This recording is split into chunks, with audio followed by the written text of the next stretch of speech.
bukan menciptakan kader-kader buruh pekerja. Anjir cuy, gue sebenarnya sempet SMK langsung kerja gitu.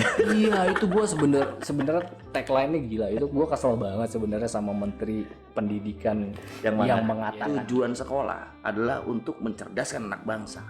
yes, itu juga pokoknya. Kenapa yang goblok ini tidak masuk? Malah Terbelakang. Harusnya goblok ini didulukan. Close your eyes. open your mind. Open your. Close your eyes. Open your mind. Selamat datang di channel Reaksi Biru Mantap. Bersama gue Binyo. Ginting. Nah, Apa nih? jangan lupa di subscribe lah. Ya. Sok melas ayo lah. Komen Kayak lah. sinetron jadinya, melas. Karena yang nonton cukup banyak. Yes. Tapi yang subscribe ya Allah. Ya saat ini nggak apa-apa lah. Ya. Tapi ya. Yang penting kita bisa memberikan pencerahan. Ya sih, nggak penting gitu subscribe itu. Ah, Penting, penting. Oke. Jadi sekarang kita akan ngobrol pendidikan di Indonesia.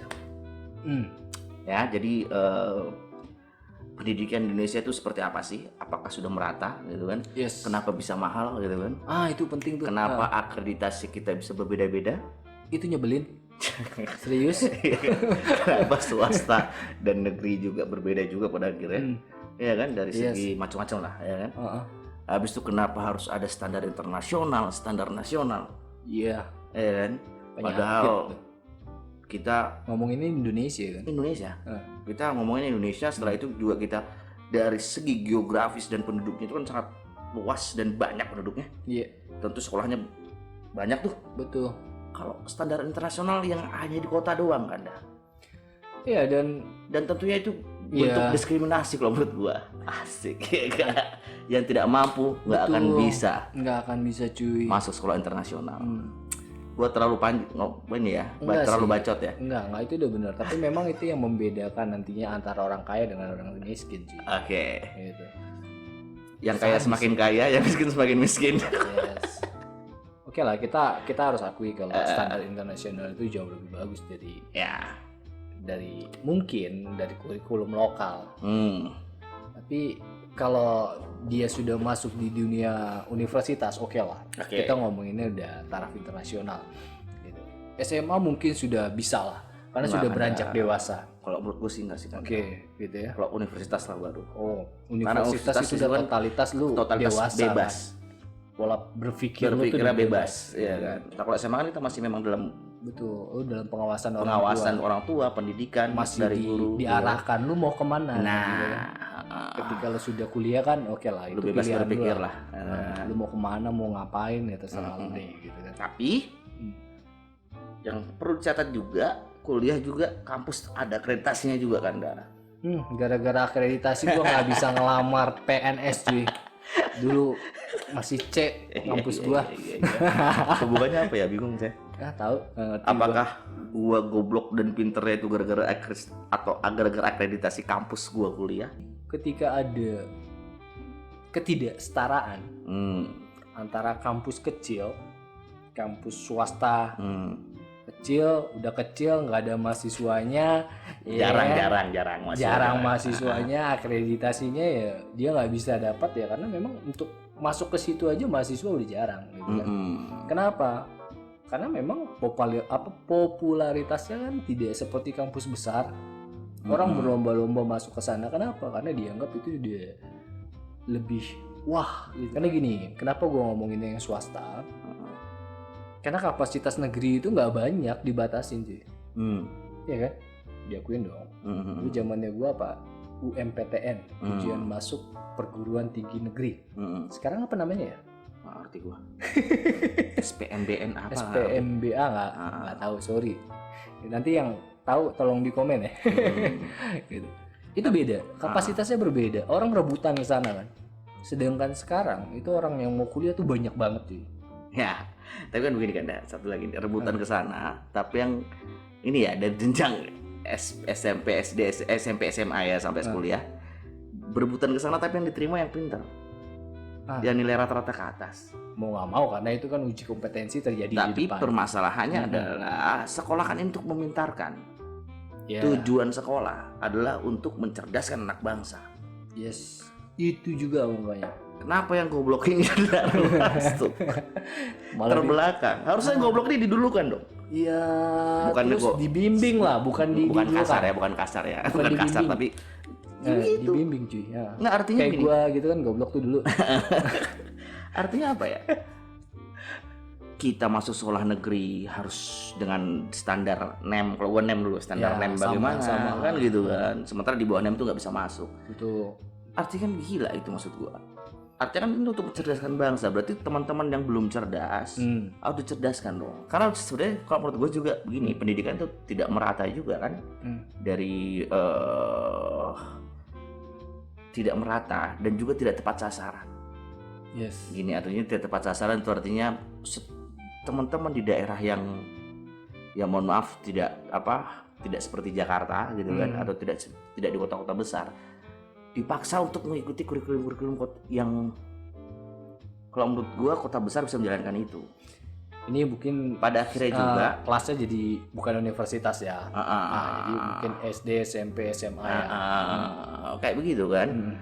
Ya sebenarnya kita universal aja ya, tapi ya seperti itu maksudnya. Jadi memang kacau juga. Kenapa tidak seperti yang kalau menurut gua ada Ki Hajar Dewantara dulu kan dah. Ya. Dia mengatakan bahwa setiap wilayah daerah itu mempunyai potensi yang berbeda, betul. Mempunyai budaya yang berbeda, betul. Jadi pendidikan harus manusianya disesuaikan. juga punya karakter yang berbeda. Nah, harus disesuaikan. Karakter kan terbentuk oleh lingkungan ya.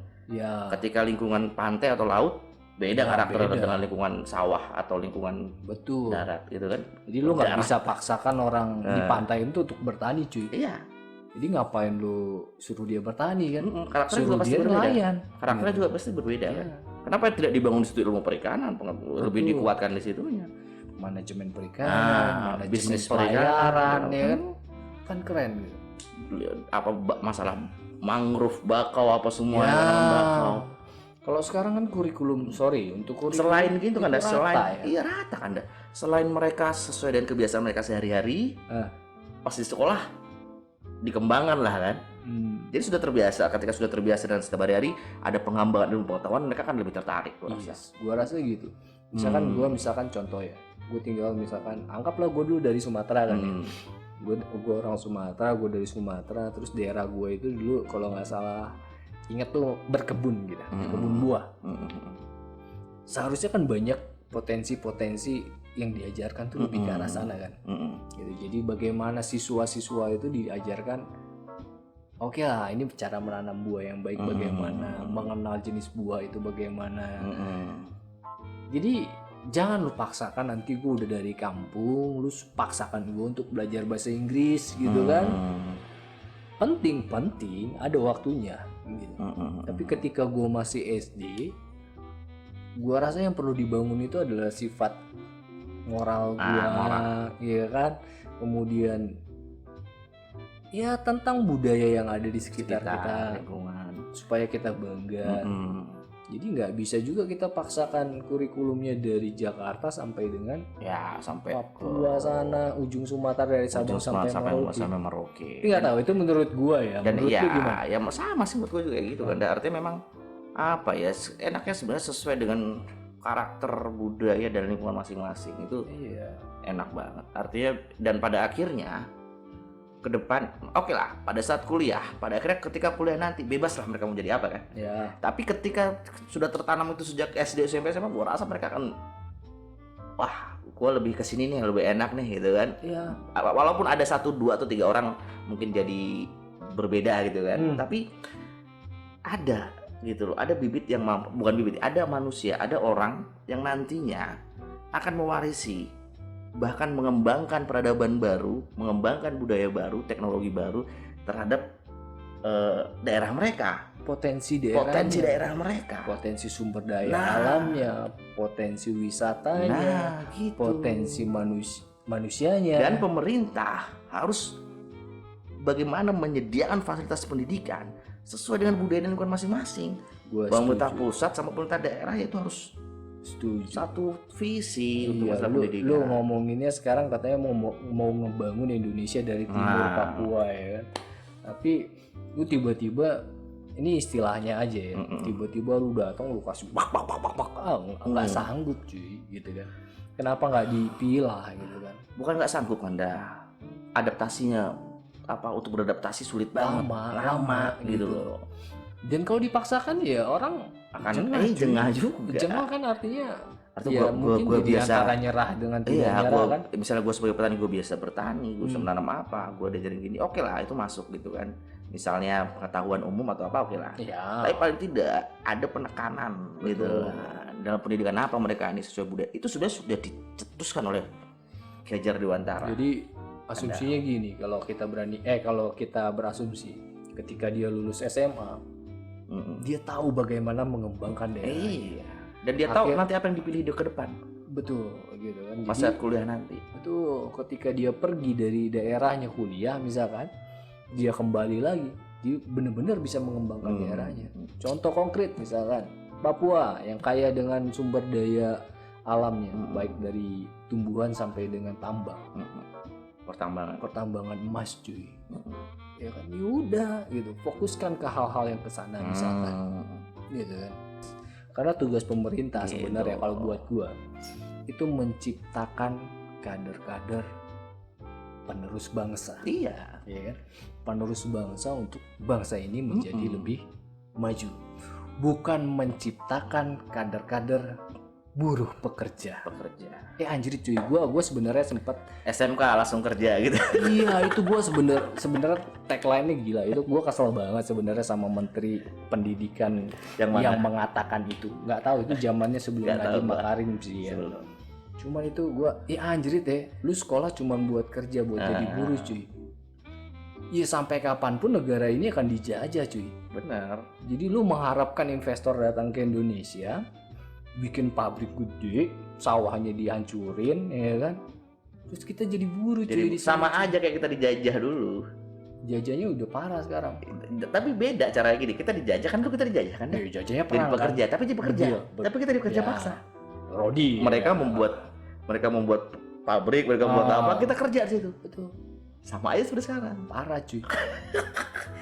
Orang asing ya, buat pabrik, buat perusahaan, kita kerja di situ. Apa bedanya zaman dulu? Hanya beda ini saja, beda teknis saja, tapi sama aja inti poinnya. Ya, poinnya sih gue nggak setuju dengan dengan pemerintah mencetuskan itu bahwa ketika lu lulus sekolah lu siap kerja. Dan di kuliah itu terjadi ganda. Sekarang orang kuliah itu lebih banyak cari ijazah cuy. Bukan belajar, bukan mengabdi, bukan apa kalau tridharma itu? Tridharma perguruan belajar, meneliti dan mengabdi, bukan ya? Lebih ke arah kerja cari ijazah. Tuh, dengar tuh Nadiem Makarim.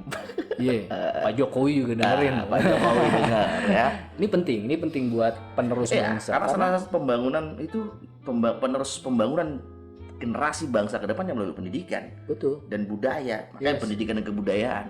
Tuh. Jadi Nadiem Makarim. Kalau dulu bokap gua selalu bilang, gua nggak bisa kasih apa-apa buat lu. Yang gua bisa kasih cuman pendidikan. Gua sadar itu ketika gua sudah dewasa.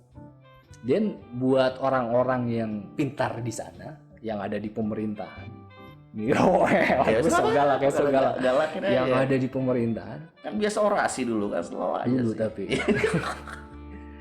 ya please pikirin itu, bahwa kita menciptakan kader penerus bangsa yang bisa memajukan negara ini, bisa memajukan negeri tercinta ini, bukan menjadikan mereka menjadi buruh di negeri tercinta. Nah, sepakat gua. Gila lu cuy, SMK. Tapi ada lagi, ada yang miris kan, ini antitesanya. Anjir, itu ngeselin banget sumpah. Ini antitesanya kan. Ketika TKA jadi buruh di sini, harusnya kita bangga dong. Harusnya sih bangga. Kalau mereka jadi buruh ya, bangga dong kita. Tapi ada tapinya. Kalau kita sudah makmur. Nah, kita nyari kerja aja susah, lu impor lagi dari luar. Itu yang jadi masalahnya. Itu yang jadi masalah.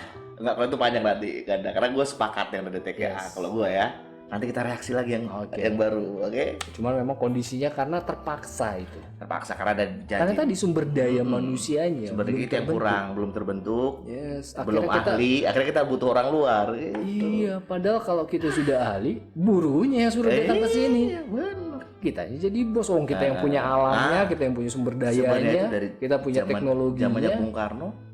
Masih ingat yang berapa ribu pemuda dikeluarkan ke luar negeri? Yes. Cuman nggak balik lagi. Nggak balik lagi. Itu karena cerita politik. Fungsinya aku udah jelas pada saat itu. Ya. Mereka belajar di luar negeri, balik Indonesia, membangun Indonesia. Ya. Mengelola potensi-potensi. Dan itu terjadi dengan negara tetangga loh, Malaysia. Iya. Malaysia itu dulu belajar ke Indonesia. Malaysia belajar ke Indonesia, dan sekarang mereka lebih maju, cuy. Benar. Singapura pun. Jadi gua rasa nih yang punya kepentingan di Indonesia udah banyak banget. Yang pertama, dia ngomonginnya tapi cara paling gampang menjajah sebuah negara itu ya. Apa itu? Bodohkan masyarakatnya. Dungukan masyarakatnya. Bukan masyarakatnya kan. Bodohkan generasi mudanya. Hancurkan generasi mudanya. Yes. Dengan cara bodohkan dia. Iya, dengan cara bodoh. Dungu. Pokoknya lu jadi pekerja. Narkoba. Yes, narkoba. Film porno. Ya. TikTok. Generasi TikTok. Itu salah satu bentuk-bentuk pembodohan, karena memang pada akhirnya itu sudah jelas kan, lupa gue yang ngomong salah satu tokoh bangsa kita juga, bahwa untuk menghancurkan sebuah negara atau bangsa, hancurkan dulu generasi mudanya. Betul. Karena kalau generasi mudanya hancur, tuanya mau jadi apa, cuy? Pemerintah sadar nggak? Kita sadarin hari ini. Harusnya sadar, gitu loh. Dengan cara apa? Kalau nggak ada yang sadar, kita sadarin hari ini. Harus membangun pendidikan itu kan. Yes. Pendidikan dan kebudayaan terus dibangun.